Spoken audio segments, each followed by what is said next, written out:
Bonsoir tout le monde et bienvenue au pavillon Cycli. Ça fait toujours plaisir de vous voir aussi nombreux ici. C'est la 4e conférence de notre saison Anima. On a eu un super début en 2025. On a eu Christine Gosenbach, Martin Rauch. On a aussi eu Philippe et Carla Simei. Mais aujourd'hui, j'ai le grand plaisir de vous présenter Madame Xu Tiantian, architecte, la première architecte qui va présenter pour le cycle.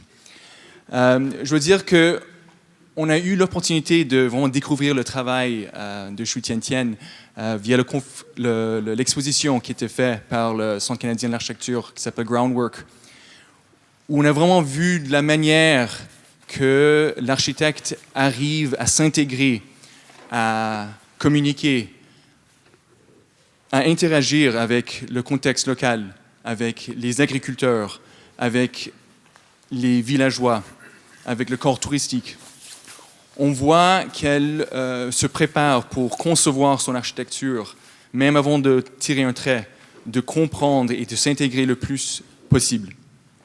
Elle a une architecture qu'elle appelle archi-poncture, où au final, en fait, son architecture s'intègre simultanément dans le paysage. Et on a su tout de suite qu'il fallait absolument l'inviter pour ce cycle Anima. Alors on est vraiment content qu'elle puisse venir ce soir. Il faut savoir que Xu Tiantian, elle est bien reconnue au monde entier. Elle est reconnue pour son travail via plusieurs prix, dont le Global Award for Sustainable Architecture, the WA China Architecture Award. Elle est aussi connue ici en Suisse avec elle était lauréate du Swiss Art Award et elle était aussi professeure à l'école d'architecture à Mendrisio. Alors voilà pour quelques mots sur Xu Tiantian. Je vais passer le mot maintenant à Xu Tiantian de faire sa présentation. Je vous souhaite tous une merveilleuse conférence. Merci. Bonne soirée.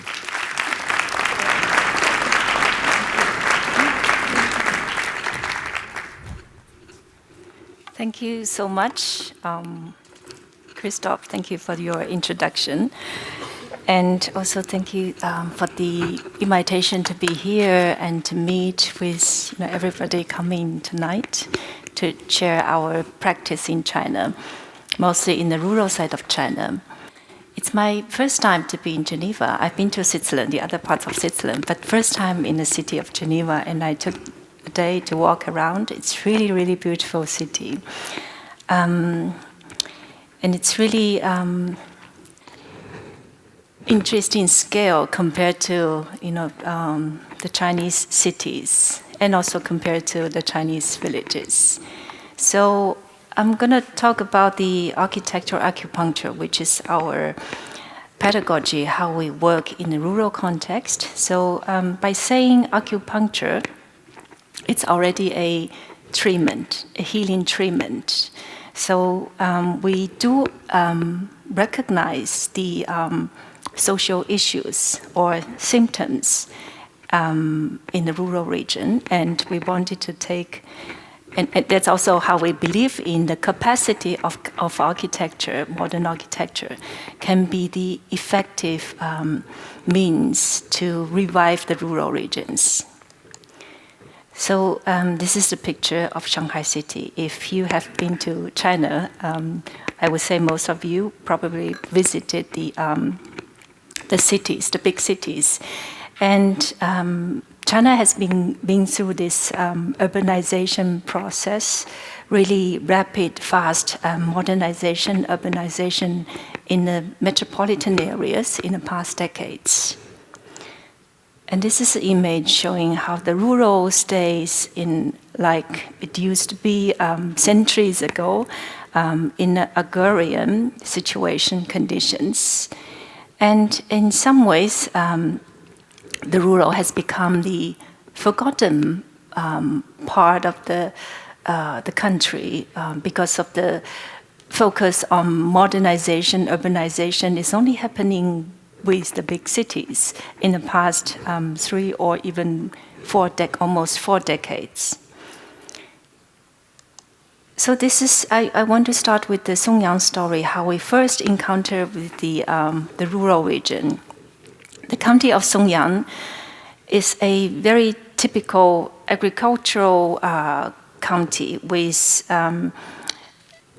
50,000 population in the county urban center and over almost 200,000 population still living in the rural villages. So this is the situation when we first arrived in Songyang over 10 years ago, in the January of 2014, that we have been visiting different rural villages. And you will see that most of the villages become, we call it hollow village. That means that as the young people move into cities for better employment, most of these ancient villages are left alone only with elders. And the community was also not, the community just didn't have the confidence on the village's future. But you would still understand that with this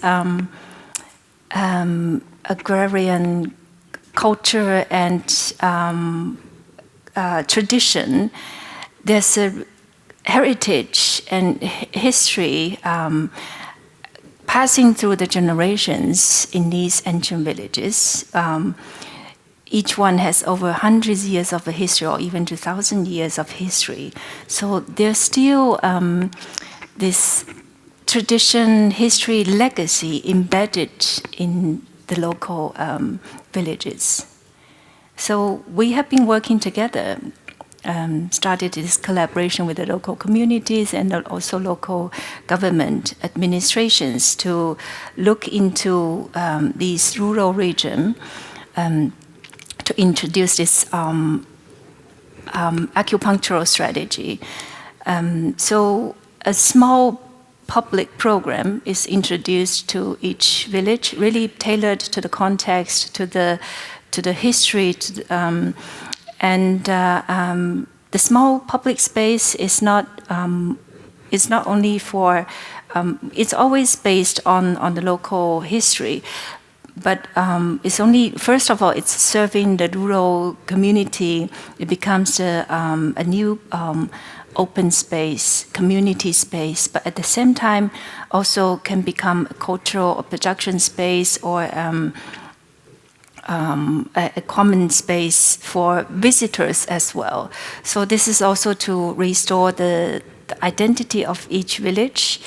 And the overall idea isn't to look into the villages as isolated individuals, but rather to build up a mapping system, a circulation system within this county region, in between the villages, and also to build up these urban-rural connectivities.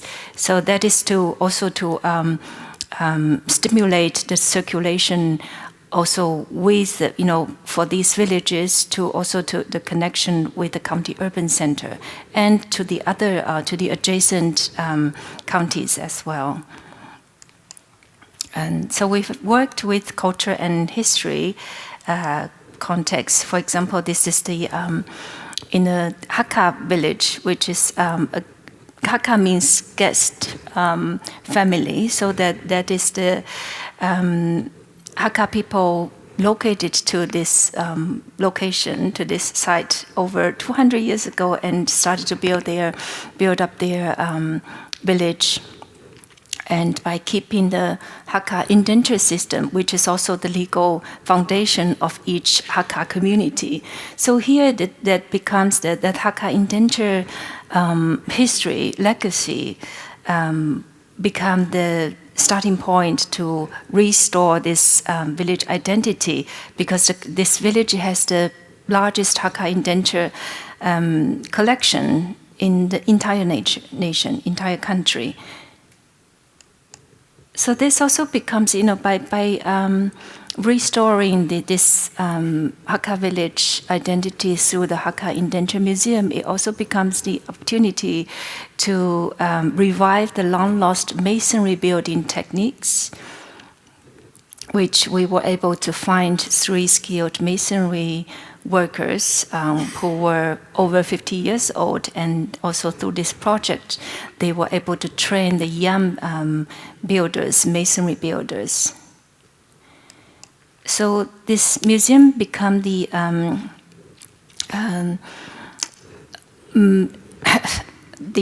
iconic or the celebration for the monument for this Hakka legacy indenture history. And with this kind of masonry building techniques, we also wanted to play with the heavy and the light. So on the site, we kept this existing creek, which is running from the mountain into the villages, and so the whole composition of the space is to work with the materials, but also to work with the intangible materials like the sound, the light, and also the wind, the breeze passing through the space. And this project also became a starting point for revival of the adjacent cluster of abandoned farmers' houses by an urban investor coming from Shanghai. And she also trained the women in the village who also become the employers of this new rural homestay business, who are also looking after this indenture museum, which is open to general public, but also can just be a leisure pavilion for the local villagers. And another culture and history project is to, instead of a mountain village, this is rather a flatland village, not too far away from the county urban center, and was zoned into a industrial district in the 90s. So here, a new program dedicated to the ancestor, Wang Jing, who was the imperial scholar back in the Ming Dynasty about 800 years ago, and one of the 3 most important historical figures in the region, who was really worshipped by the local villagers and become the key starting point to restore the village identity and also the sense of pride and honor for the villagers. So this memorial hall dedicated to the ancestor is articulated into a cluster of spaces, continuous spaces, by taking the structural corners into memorial corners. All those statues were actually stone carving statues were produced by the factories around this village. So everything was actually, all the construction techniques like ram earth or the local or this stone carving were all produced by the local community, and all the memorial corners also bring the light, direct light, into the space. And this project became an inspiration for the local communities to repair their ancestor halls and also the roads in the village, and the space also become a new community center or a modern ancestors hall for different kinds of cultural or community activities. And by converting, using the corners for memorial purpose, and so it's also to free up the central space to accommodate different kinds of community activities. And we also worked with the infrastructure. For example, this is a abandoned infrastructure, abandoned bridge, Shimen Bridge, was about to be demolished by the new regional planning. Because of there's a new bridge for vehicles built nearby. So we propose to renovate this bridge. First of all, to restore this unsafe bridge structure, but also to adding a new timber canopy, so to create a space for pedestrian, and which become a shared common space for the two villages across the river. And also these, it's also the perfect viewing terrace for the adjacent water dam facility, which was built over 1,000 years ago. But more importantly, these two villages used to be, back to over 200 years ago, these two villages used to be one village, and was eventually divided into two by the flood, by the river. So now this new shared common space with this bridge with new canopy become the symbol of reunion.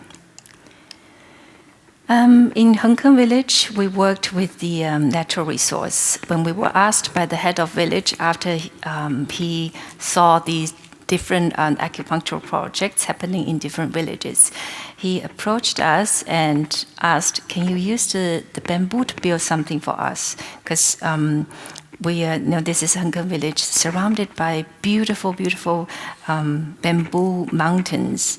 And they have this abundant bamboo resource, can easily build something with this bamboo. After understanding this type of bamboo, which is called Mao bamboo, which is really very strong, unique type of a bamboo growing in the mountain region here, that the root is strong like a foundation, and all these bamboo sticks can be easily bent into a structure. So instead of constructing, we were working together with the villagers to weave the bamboo, the live bamboo, into a space similar to this painting from Chiu from Ming Dynasty,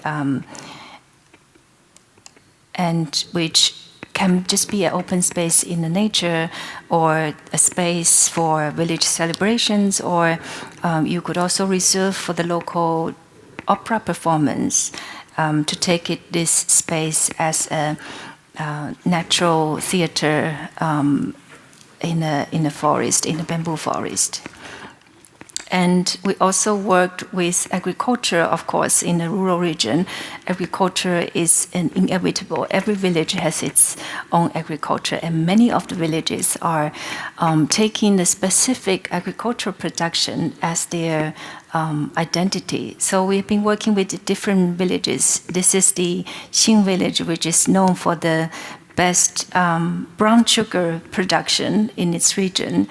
So in the traditional way of brown sugar cooking, it's always happening in the backyard kitchen. So and it's happening only the cooking is running during the winter season, before the Chinese New Year, starting from November.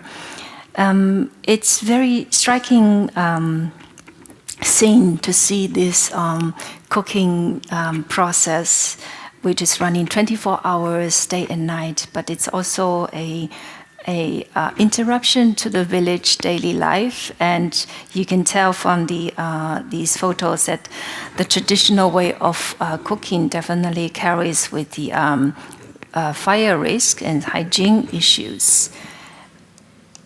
So a new factory, a brown sugar factory, is planned distance away from the village center, and also to upgrade the production conditions.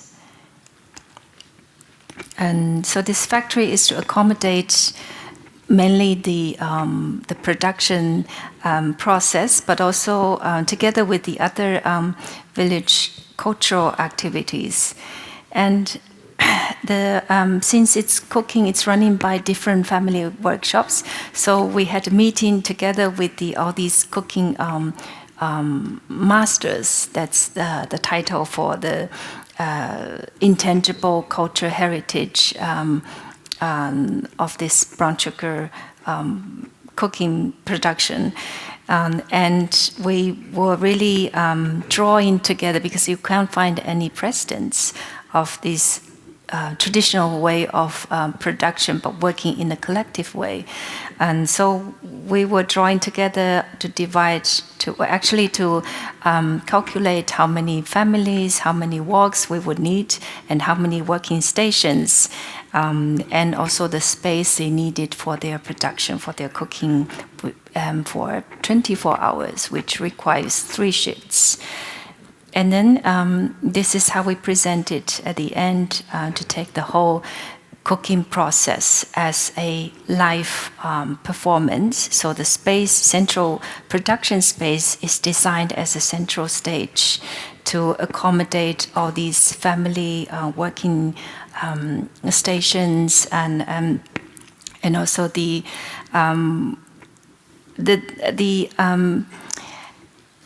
sequence, the order of these working stations defines also the skylight, the chimney, the layout.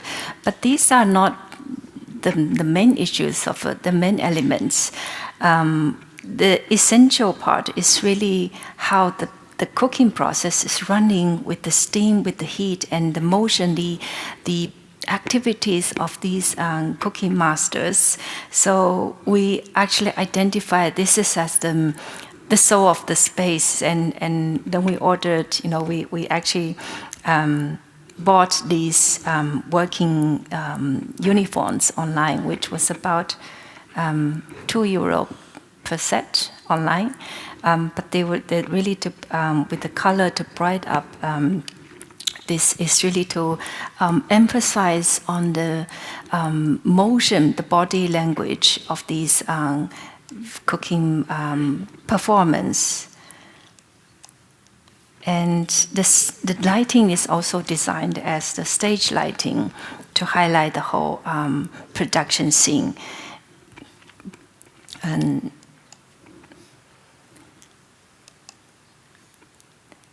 so these are the space, and then we are also working, because of the cooking, the heat, the fire. So we were working with the light steel structure, which is very common type of structure in the rural region for light industry, industrial use. But we will also try to accommodate, local materials like bamboo, like the red brick, and all the space are open to nature. To bring in the skylight, and with the surrounding village, and also the farm, the farmlands as the background of the production. And during non-production season, the space can also be used as a community leisure space or for other cultural activities. And in another village, Caizhai village, in the mountain, which is known for the best tofu production, a new tofu factory is built at the entrance of the village. This program actually came from the local Caizhai village community after seeing the success of the brown sugar, which in the first few years after the factory was built, it immediately attracted many visitors to see the brown sugar production, and also increase the brown sugar price. By now it's already 5 to 6 times. But the community from Caizhai village immediately come to us to bring up a proposal that they would like to have a tofu factory, and they already chose the site, the location, which would be, there's a available land that is buildable at the entry of the village, and they also calculated the amount of the number of families or family holds that can participate in this brown sugar factory. And so this factory is actually designed based on the tofu making procedure, so divided into different compartments based on the tofu procedure along this terrace topography at the entry of the village. It's starting from the grinding, soaking, grinding. So the procedure, which is very completely different from the brown sugar. This is more like the different episodes from the soaking, grinding, cooking, deep frying. So all these different, each different procedure becomes a new working compartment.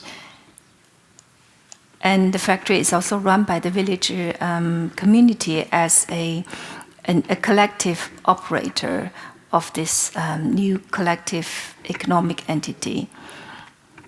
And here a COT timber structure is adapted also to not only to upgrade the production conditions, but also for the fire issues. So all of these food factories will upgrade the quality of the production, and in order to receive the food certificate.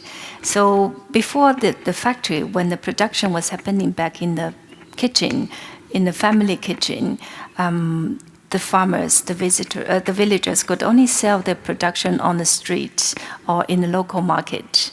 But now all these food, with the new food certificate, they can be sold in a supermarket in the cities or to other cities, or you can also order online for these local food production, but with the food certificate. And we also take this production of the tofu making, traditional way of tofu making, as a first of all, it's intangible cultural heritage. So this also brings additional content or value to this factory. It's also a live museum. It's also an educational platform, especially for the local school children. And so we designed this parallel walkway also along the topography, which become a observing corridor for visitors, and also a lounge, just open lounge for the local villagers.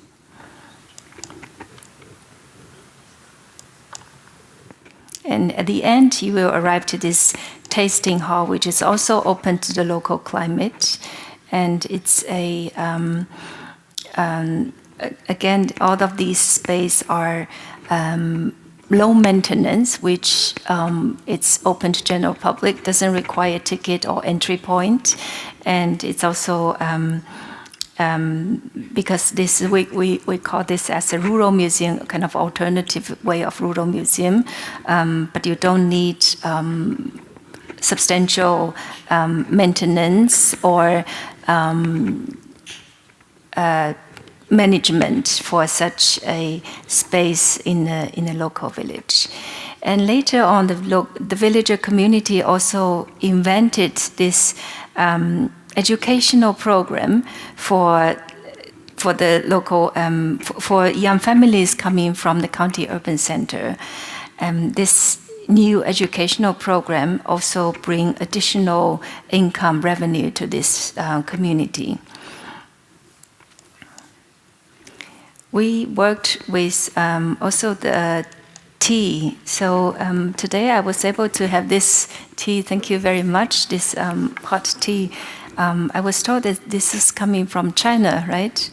So in this region also we have plenty of tea, and this is tea in a tea workshop also for the a space for local traditional tea production in this Huiming temple, actually just adjacent to a temple up in the mountain.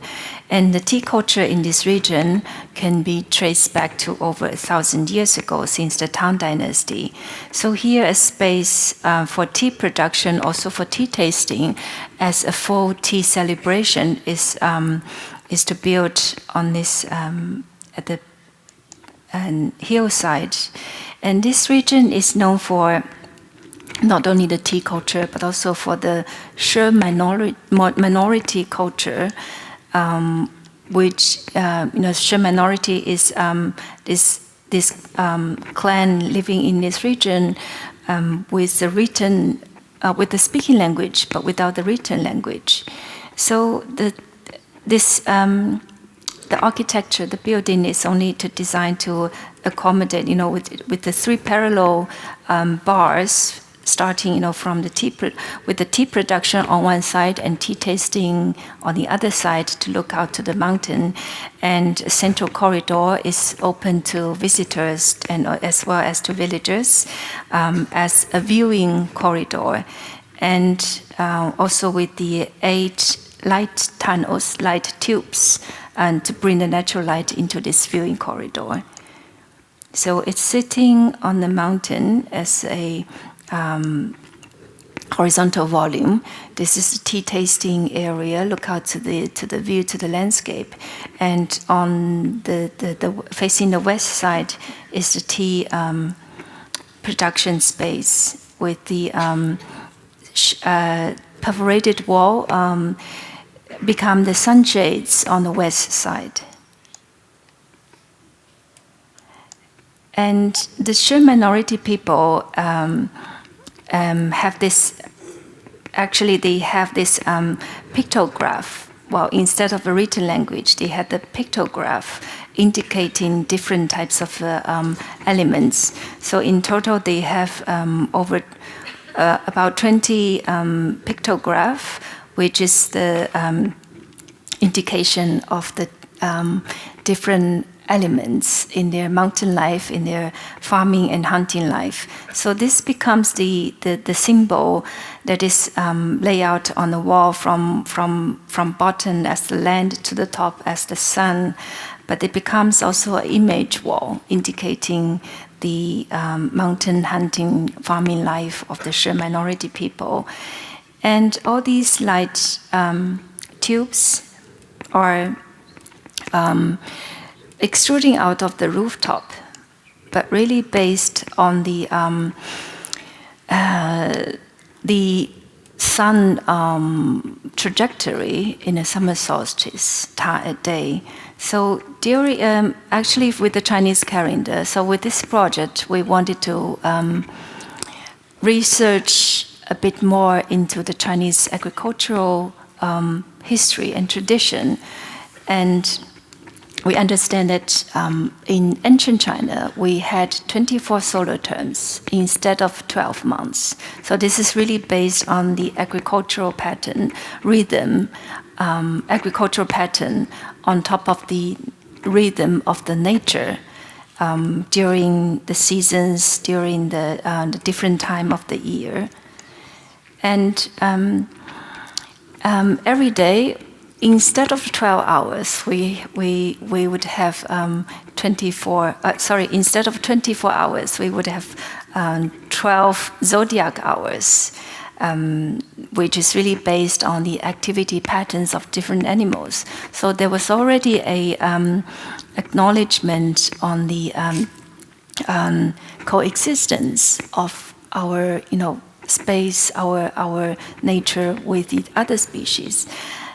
And summer solstice, which is the day of the year that has the maximum length of the daylights, and also when the sun reaches the maximum altitude, the sun angle. So, and it's also worshipped by most of the cultures and religions around the world, and it's also a celebration in ancient China. So we wanted to take this. The space also to address to the spirit of this understanding, acknowledgement on the nature, on the basic rhythm, basic law of the nature, and also on the coexistence with the other species out of our agricultural history that we dedicated the summer solstice from the sunrise to the sunset. as the different hours of different zodiac hours during the summer solstice time. So that will become the different sun and also the angles of these light tubes, as well as the sun angles. So you will see that from this sunrise to sunset time, we have 7 zodiac hours. Each one has a sun angle. That is, all these light tubes are coordinating with different zodiac hours.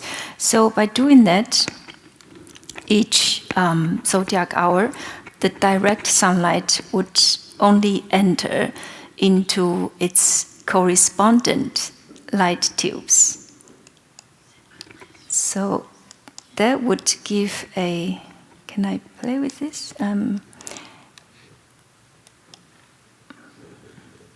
So starting from rabbit hour, and which was the sunrise hour, and then all the light will enter its correspondent zodiac hour tunnels. By the nome, it's the horse hour, and then eventually went to the afternoon. This is at the end. This is the sunset time.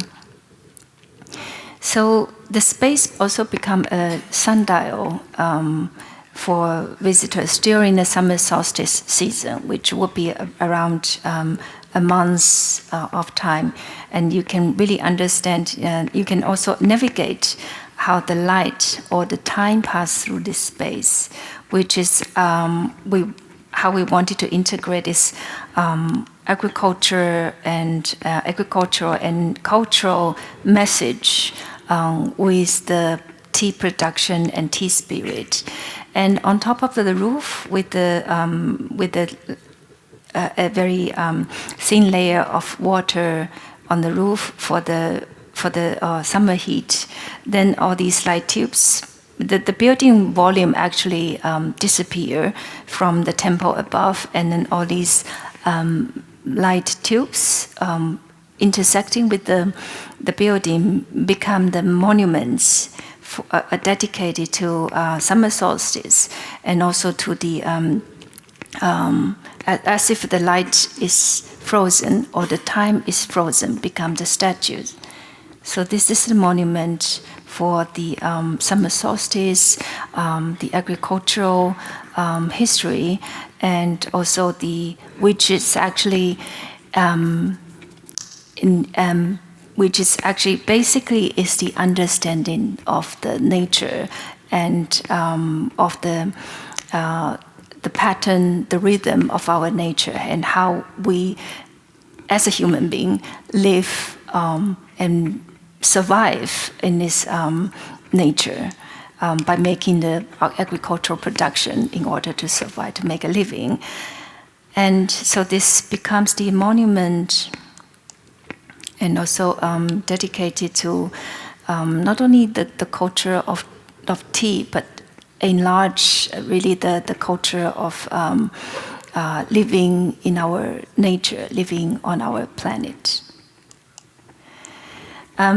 So after working with the Songyang, it was also a learning process for us to understand in the rural life how there's a rich culture, history, ecological conditions, and in the Songyang region, every village, whether on the flatland or on the mountain, different parts of the mountain, every village has its own identity, has its own legacy. So acupuncture is really to target very specific symptoms or specific conditions belong to each individual villages. So starting from that point, working together, of course, with the community, with the administration, to identify the issues, the symptoms, but also to take architecture as the prescription, with the program, with a new potential for the future of the communities, whether it's cultural or agricultural or infrastructural. Each one carry with its own specific programs and, of course, specific architectural design tailored only to this, to their own legacy. And so this is not a strategy that working with the, for example, applying a library to each village or applying a tea house to every village in the region, but really look specifically into the individualities of each village in order to build up, to restore their own identity and also to build up the local circulation, cultural, economic, social circulation. And later on we realized that this acupunctural strategy can also bring to other regions, maybe in a bigger scale, because every region has different issues, social, architectural issues. For example, this is the Fujian Tulou, which is in my home province. I'm originally from South China, from Fujian province, and many of you, as an architect, you probably have seen this. You probably have known about this Tulou, which is large-scale ram earth structure in a very specific region, mountain region in Fujian, in my home province. And 46 Tulou buildings were inscribed by UNESCO as the World Cultural Heritage. But there are many more. There are thousands of Tulou buildings in the region. This is very common typology that was built, with almost 1,000 years of history, was originally built as a defense structure within this troublesome area, region in the history. And it's also built for collective living. Every family owns a row house with the kitchen on the ground floor, second floor as the storage, and bedrooms on the third, fourth, up to fifth floors. And its concept of the modern, similar to the modern row house, but with shared staircases. So each Tulou accommodating very often for over hundreds of people and sometimes 1,000 people, only with minimal staircases, 4 to 6 staircases. So that means that if you want to go upstairs to your bedroom, you probably have to walk through the corridor to pass through the neighbors' bedrooms. So this is actually a very intimate, strong bonded community as a collective living and also as a defense, mainly to build for a defense structure.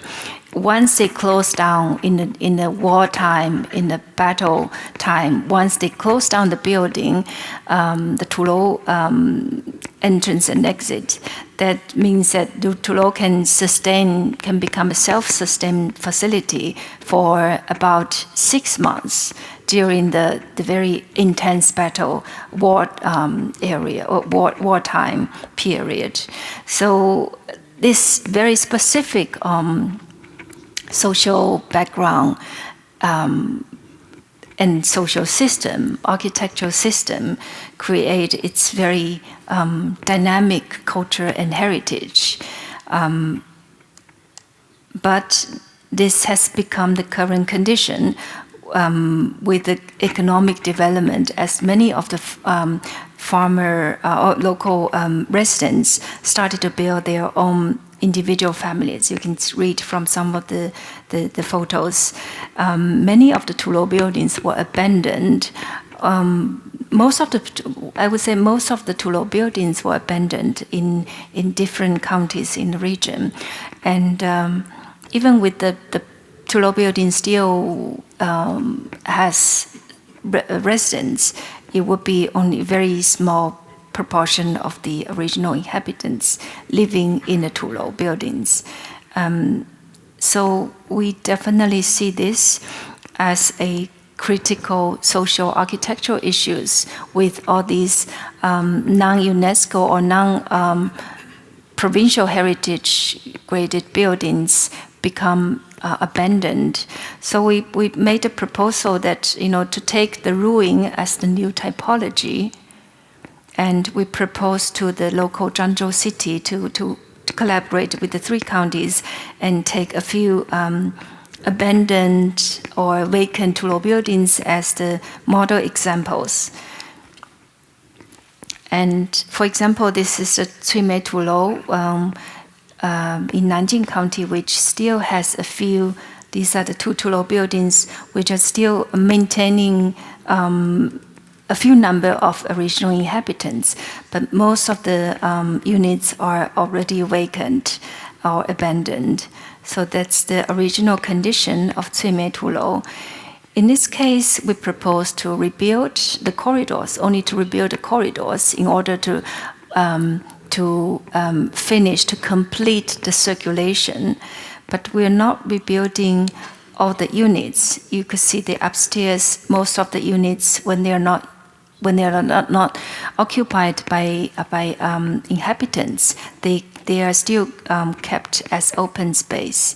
But on the ground floor, the kitchen is removed, actually relocated to the outdoor corridor, because it is subtropical climate, actually can fit for outdoor cooking kitchen space, which is to reduce the fire risks and also to open up to the future potential that this can work. Once the Tulou is open to visitors, this can also become a food stand, food booth for small businesses. And this typology of timber structure, working with the ram earth and collective living, also allows the construction to go on simultaneously when the people were still living within the building. So you can see that we're not finishing the Tulou, this Tulou building to complete all the living units, but rather to take the empty units as a new void space, as a new open space to either for the community activities or for the visitors. And potentially these spaces can also become a new platform for new small business or startups. And Tulou become also with this minimal intervention of only to rebuild the circulation, to encourage the visitors into this Tulou building, did also become a platform for local cultural activities and performance. And another Tulou was abandoned because of the fire over 200 years ago, when the Heaven Kingdom rebellion happened. And so this Tulou, the ram earth, this was the proposal to maintain the current conditions, only to refurbish the existing or the leftover part of the building, but to keep the ruin, keep the rest of the building as if it's unfinished, uncompleted. So this will become a new open space for ram earth culture exhibition, and the burned down ram earth wall will also become the monument to exhibit this type of ram earth culture and legacy in the region, which is also very specific type of building techniques in the region that can build up to it's an integration of ram earth and a timber structure, which can become a structural support for up to 5 stories tall and often 2 meters wide. And another Tulou, Qifeng Tulou, was fallen apart at the entrance and has been vacant, abandoned for over 30 years. This also became the opportunity to build up a new viewing terrace at the entry point, because usually by the heritage regulation, it's illegal to break the window, to break the walls for openings. And the Tulou, because of its defense purpose, all the exterior walls are built as almost a solid wall. So there's no chance to open up an existing Tulou ram earth wall for the sightseeing, for the viewing, for the landscape. But here, the condition, the fallen apart condition, the torn down condition at the entry becomes the opportunity. We're not rebuilding the walls to the original condition, but we're only introducing. We're not destroying the Tulou, right? We're not damaged the Tulou, but we're only introducing, the terrace, the platform. So this also become the opportunity for Tulou, which was always a solid exterior wall, now become the viewing terrace to look out to the landscape. And another Tulou, another one after another. There are over 3,000 of abandoned Tulou in the region. So we're looking into different potentials of these Tulou building. For example, this one is the next to a national historical kiln, ceramic kiln historical site. And you can also tell, because with the ram earth, they use the fragments of the ceramics as the reinforcement of the ram earth wall. So you can really identify, this specific type of techniques. For example, this is integration with the ceramic fragments. Broken ceramics, but in the previous Tulou building, there was integration maybe with the bamboo sticks or with the timber plates as the reinforcement for the ram earth walls. So this became the opportunity to reintroduce this tradition of ceramic culture history. And we also wanted to testify whether, instead of rebuilding with the completely traditional techniques, whether this new modern structure system with the CLT timber, which will accommodate a larger, more open space, can also work in this typology. So here is the new design introduced, but really following original building language, building typology. To introduce a larger space, open space, which doesn't really interrupt the ram earth wall, but also at the same time create a open space instead of the row houses, small rooms. But here it's a CLT new structure. So even during the construction, local farmers, villagers started to gather and to take this Tulou as their pop-up market. So in a way, Ruing also become the new opportunity because with all the complete Tulou building as the heritage architecture, everyone follows very strict systems.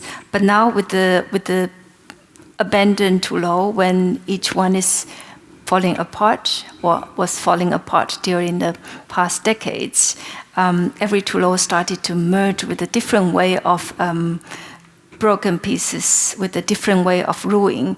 So this also becomes the new opportunity to introduce the new layer of open space, like courtyards or garden or lookout terrace, and also become the meeting space, the new opportunity to welcome visitors, to restore a new identity, a new community, cultural or local tradition, traditional identity for each different village, each different community. And we also want to introduce how this acupunctural strategy, not only working with the vernacular architecture, but in a different region in Jingyun, this can also adapt to local issues of abandoned industrial heritage. For example, this Jingyun County was known for the quarrying production history that has over 1,000 years of history. So this is the region that is really surrounded by this stone mountain with tufa, which is very it's very typical type of stone in this region, and because of the geographical condition,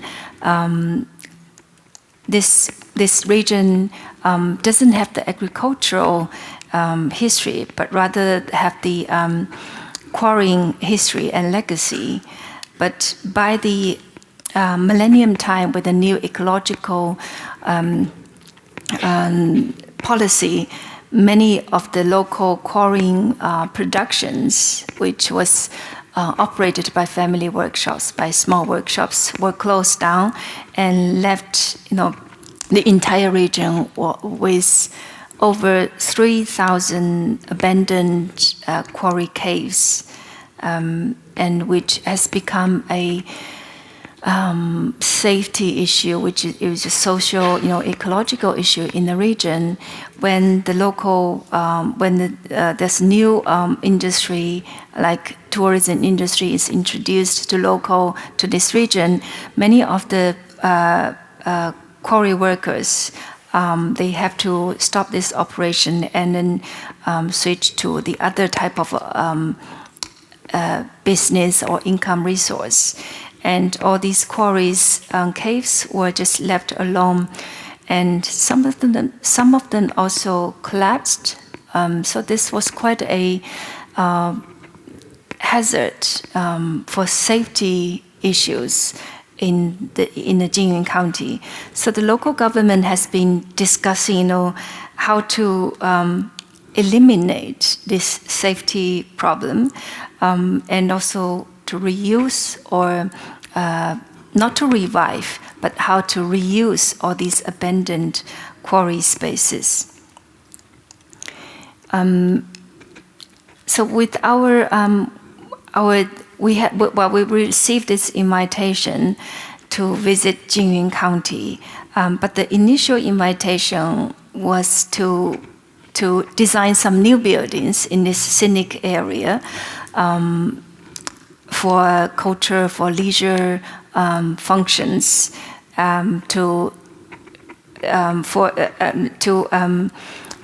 actually it's for mostly the initial invitation was for the visitors, because of this is the scenic and district which is open up to tourism. But after the research in the region, after seeing these really incredible quarry caves, we made a different proposal to the local government, that instead of making new buildings, let's take a look of these abandoned quarry spaces, and maybe we can reuse these quarry spaces with a given program, such as all the cultural or leisure program that was planned for this region. So in total, we made this planning to take 9 quarry spaces, and each one is given to a specific type of program, really based on its specific characteristics, conditions or qualities. So after very extensive meetings, discussions, negotiations with the local communities and together with the local villagers, especially the support from local quarry workers. At the end, the project was able to receive the approval, and of course, the safety issue, the safety reinforcements was the priority that was conducted in these quarry spaces. And only within 6 months, we were able to complete 3 quarry spaces with both safety reinforcement and space reuse. The first quarry was by the request of the local quarry workers. They would really like to have a platform in this open quarry as a demonstration site for their manual quarrying techniques as arrival point. So this becomes the first arrival station that can be a resting terrace or can also be used by these local quarry workers as their demonstration site. And quarry number 9 is designed based on the acoustical quality, so it becomes performance space, either by the local young villagers or for the local traditional opera performance as the traditional theater space. And all of these quarry spaces were, the construction took only 6 months, and the cost of these 3 quarry spaces were much less compared to new buildings. And quarry number 8 is dedicated to the local culture, literati, calligraphy, history, that through this entry point, you can see the reinforcement on the left, which safety reinforcement is done by concrete and mostly happening with the joints of the different caves at the entry part or at the top of the quarries. The reinforcement concrete is also showing the texture similar to the quarrying texture on the right side of the entry, which is also adding a new layer of the texture to these quarry spaces. And I want to say that it's again by the acupunctural minimal intervention strategy. We didn't want to take the quarry only as a site or topography, but rather as an existing architecture that was already built by the local quarry workers as the anonymous collective architects and collective builders. So the space is already there, not by building, but rather by extracting. So our role, our engagement with these quarry spaces were rather to revive, to reuse these spaces and to revive not only the physical, tangible space, but also the legacy by the quarry workers in the past 1,000 years. And then this is quarry number 8, as we want to make a connection with the local cultural history as a book mountain by taking all the existing or leftover working stations as the new cultural terraces, and the design is only to introduce a new indication of public circulation and also landing surface or railings, for the projection, without interrupting the existing texture or existing fabric or traces of all these quarry spaces as the existing architecture. All these prefabricated elements like the CLT bamboo panels and steel are really adapting, as a material, adapting to the very specific microclimate, which is in these quarry spaces, could be very humid, and but also, the space if you have been to any caves, you understand in the hot summer days, the space, the temperature within the quarry will be significantly lower than the outer space. So this is quite a popular space during the summer season, the summertime, and the other seasons as well.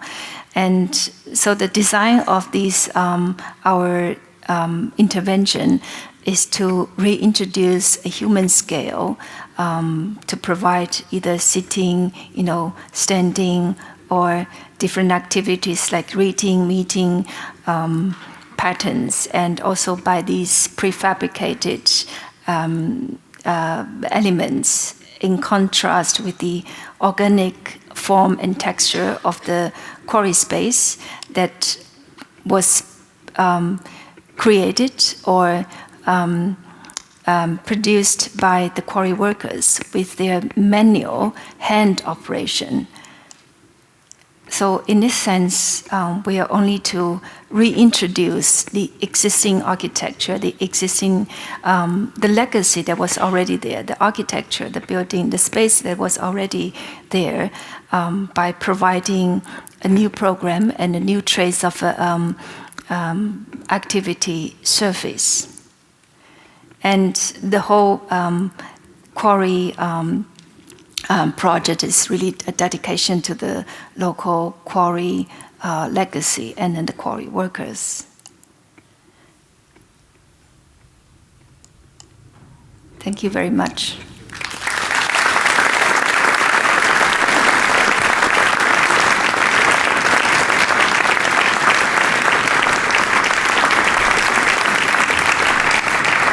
Should I stay?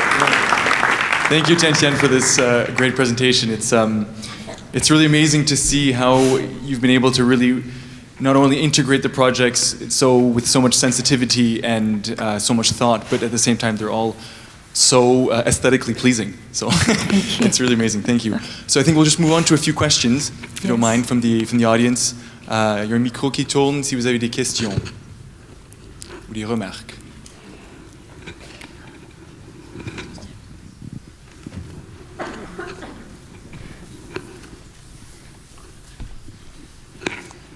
Well, Xu Tiantian, thank you very much for your presentation. And I know it is always difficult to start with questions, so that's why I put myself. As an artist, a ceramic artist, making huge installation in the landscape, I appreciate your attitude by taking care of the space and the culture and the local culture, which is really not the mainstream, what I have seen during my last 26 years traveling and working in China, where very often it is putting everything from the ground and being new and destroying again higher and higher and higher. So I really appreciate, and I would like to know where you have your interest in coming from, where it is not indeed mainstream in China, where bigger and bigger and bigger was the spirit for many years. And I can understand why it has been the case, because there was a lot to develop. So where it comes a lot. So where does your spirit come from? From the tradition, but with a new spirit. So do you think that you are alone, or do you feel supported by not only Westerner, I would say, but also inside China? Of course, I will start from your last question, because you have a few questions. Yes, I think it's definitely, there's already awareness in China, especially among the architects and especially with the young architects who are looking into the rural region, not just the city centers, to build something big, tall, for monumental, but rather into the forgotten area, or rather underdeveloped area in a rural region, because there actually you would not only to discover the culture, the history, the really rich history, which is maybe much more significant compared to the big cities. But at the same time, you would also understand that the architecture can be a very effective social instrument for critical social issues. So maybe that's the new interest and mission for younger generation of architects, especially in China. And I see also that's also the global consciousness, around the entire world, everywhere. There's architects start to take more responsibilities, asking why to build. Do we really need to build new, right? So this is, with our current climate challenges, but also the disparity, social disparities. This has added into, really not added in, but rather maybe the more essential discourse on architecture. When you work together, and the process working in the rural definitely requires the collaboration with the local sectors, both community and the local government. Of course, if you need to receive, the funding, and you have to work together. First of all, is the support from the local community. Very often we were approached by the village communities, and they will initiate some program or something new potentially can bring good benefits to their village. And also you would need to work together with the different departments of the local administration for potential funding resources. And also the policy regulations allowed for different types of buildings, including, for example, this the brown sugar factory was really the first village factory, not as a modern factory, but rather for the traditional way of production and to build as a collective economic entity. So we were really sitting down, when we went through many meetings with the different sectors, public, collective, and private sectors, to decide on the organization of such a building. So at the end, the village established a villager union to run this collective entity, to run this factory. And also for the other factories as well, you need to identify who's the owner, who's the operator. So, this has to be within the village community itself. It cannot be any private sectors or investors. That doesn't change the rural in the social content, in the social conditions, because that would only make the villagers into workers without protecting their economic potentials. So there's really a substantial amount of information, knowledge that we need to learn, to understand, to in the process of communication, and of course with the support.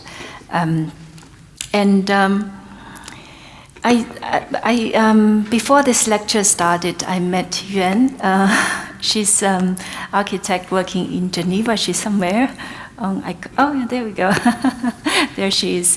And she's also from China. So we had a chat about how the architectural practice has transformed so much, maybe from 20 years ago when I first started my practice and returned to China after study and worked abroad and started my practice. It was all about iconic buildings all over China, everywhere. And yes, it was building like no tomorrow, like the construction. You can really see construction sites everywhere in the big cities. So for myself, when I first encounter, the Songyang County, the agricultural region, it was really a turning point for myself, for my understanding of architecture. We definitely need to learn from the local builders because we need to collaborate with them to understand how they build. Very often with very strict, with the restrictions on available material, available resource. But when you really focus on the local material, local resource, it soon opened up it opened up many potentials that we were not very used to work with when we were working in the urban context. But in the rural area, you could see that everything, you can really improvise with whatever you encounter. It's not something that is designed within the office, but rather designed on site with the discussion, or just with the by walking around in the village, and you can realize, many potential materials, many potential elements can be transformed into architectural language. May I just continue with one little more? Is it possible? Okay. I have seen recently, and in my experience in China, how to promote some aspect of the local culture, indeed this local culture has been destroyed. And I can take the example of Jingdezhen, the city, the emblematic city of porcelain, the blue and white and so on, how the center has been just emptied emotionally. And I think what you succeed to do is to, in the balance between tourism and culture, still consider culture as above tourism, that indeed can increase the tourism aspect also for this this element that you provide to the local people.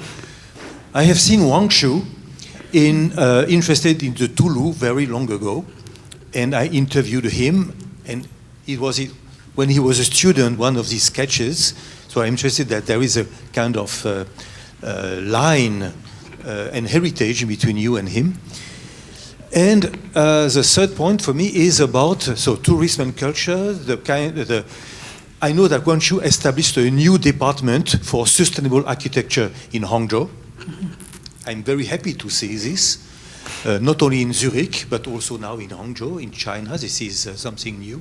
So probably young architects will be interested in this. And the last point for me is about that usually, and it's not about China, but all over the world, usually architects think about function, size, and so on, but they don't care so much about materiality. And you are interested in the materials, local materials, feelings about materiality. Where does this come from for you? I think it's rather from the constraints. When you are short of a budget, when you have to work with a very limited budget, you have to learn how to improvise with whatever that's available in each cases. And maybe it also brings to question whether we need so many new buildings. For example, in both Tulu and also the Quarry region, once you started to reuse or reactivate all these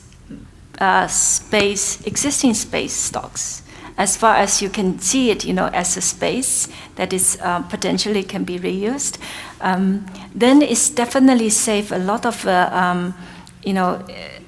cost and time, and at the same time reduce the interruption to our environment. Every new buildings will really generate a kind of impact to our environment. So adaptive reuse, which is very popular subject now, is not only limited to the vacant building structures or modern buildings, but whether vernacular architecture can still be performative in the contemporary context, and abandoned industrial heritage can be seen as an existing architecture. So this is how, not just with the building material, but really with the what is the building. It's a new it's a question to all of us when we are working in limited resources or with the constraints. Thank you. D'autres questions?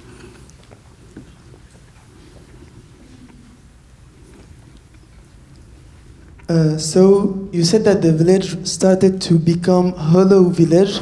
So many projects you showed were about economic, cultural, and tourism aspect, but not really to make people come back living in this village. So do you think that your acupuncture architecture can adapt to make new home, except for the Tsoru?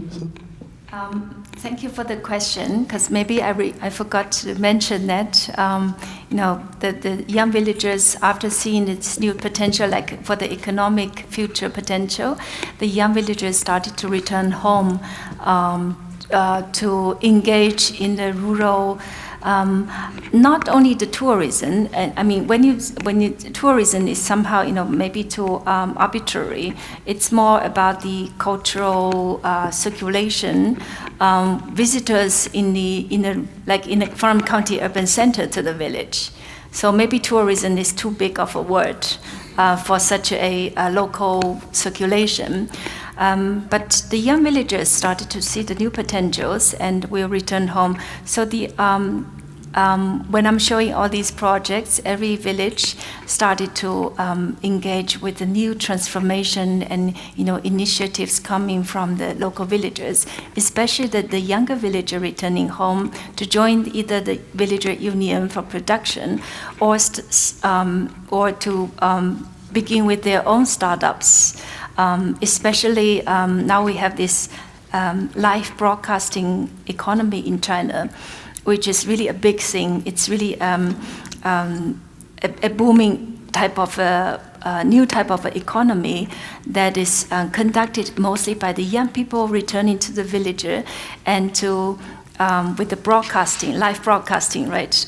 With all these internet applications, they were able to sell their local agricultural production or much more ecological production online, and will ship directly to your home. So that's how basically, I don't go to supermarkets or to the shops anymore, and it's very convenient that you can order all the food, by phone, by the apps, and really coming from different parts of the rural regions in China.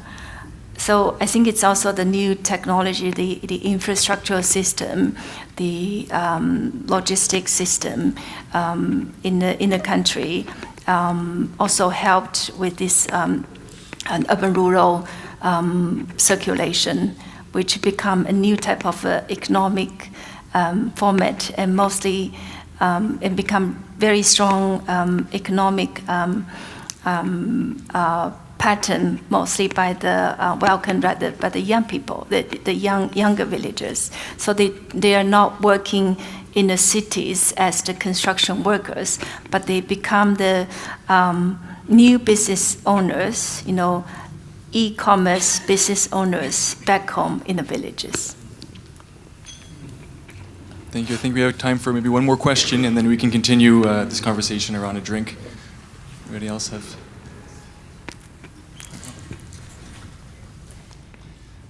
Thank you for this presentation. It's really interesting to see the way you develop these projects, and it's really touching how you work with all this local savoir-faire. I was just wondering what happens before you start working with these projects. Who are your clients? Who call you you have your office in Beijing. At some point, I don't know, the phone rings or you receive an email from someone who says, I want to build a tofu museum, or I would like to, I don't know, think about how to rehabilitate the quarry system in my village. I don't know, how does it work? Because here we have a very, I don't know, our everyday life as architects, it's really, we have clients, there are architecture competitions, there are different situations that bring us to develop different projects. Could you maybe tell us how you get to design all these really beautiful buildings? Thank you. So, I mean, this has been over 10 years process. And in the beginning, like I said, it all started from the Songyang story. We were invited for a different project in the county, which is still on hold by now. But that was really how how we encountered this agricultural region. And when we arrived there, I was so intrigued by the local, landscape, including the farmlands, the tea plantation, the beautiful ancient villages in the rural, in the mountain area. So we made many trips to visit these villages, so the first year, that was in 2014. Whenever we came to a village, we were always asked by the local people about any suggestions for their village, whether they need to demolish the building, or they need to demolish, or they need to build something new, because they'd never seen an architect before. This is really a remote area in the mountain. So the first year, we took over a dozen pro bono projects for the local villages. And no, it wasn't decided as a pro bono. It was first to give ideas, suggestions, and they will follow up saying, can you make us a sketch? So we did send a sketch, and they would say, oh, this is good. We want to build like this, but we need more technical drawings. So we ended up, making, really, because these were all very small projects. So we were making or drawing in the office. And then later on, they would say, oh, we already started construction. Can you come to take a look? We have some questions for you. So this is, it just kind of it was really a spontaneous process that we eventually engaged more and more with this region, with the different communities. So the next year, when the local county asked us if we can have a long-term collaboration, that we started to take it very seriously and brought up this acupunctural, architectural acupunctural as a kind of a more systematic collaboration format, that we don't want to focus on one village, but we really like to, take the whole county as the, a regional collaboration, and with the different villages, where if they are interested, if they are willing to work with this acupunctural strategy. So that's how the Songyang collaboration started and continued for 8 years. And once we've completed with some projects in Songyang, even though it was in Songyang region, after we finished a few projects, and then the other villages will soon follow up to approach us. And later on, the other rural region, like all these agricultural counties, will also